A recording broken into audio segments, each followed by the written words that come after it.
சங்கு கழுத்தோடு பொன்மாலை அசைந்தாட நான் கண்ட பொருள் கூறவா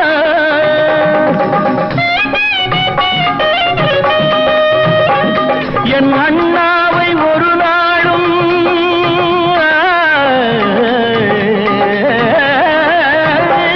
என் அண்ணாவை ஒரு நாளும் என் உள்ளம் மறவாது என்றாடும் விதம் அல்லவா நீ வாழ்கின்ற நாடெல்லாம் திருநாளே என உனை கொண்ட மணவாளன் தினம் பாடு பூமழை தூவி வசந்தங்கள் வாழ்த்த ஊர்வலம் நடக்கிறது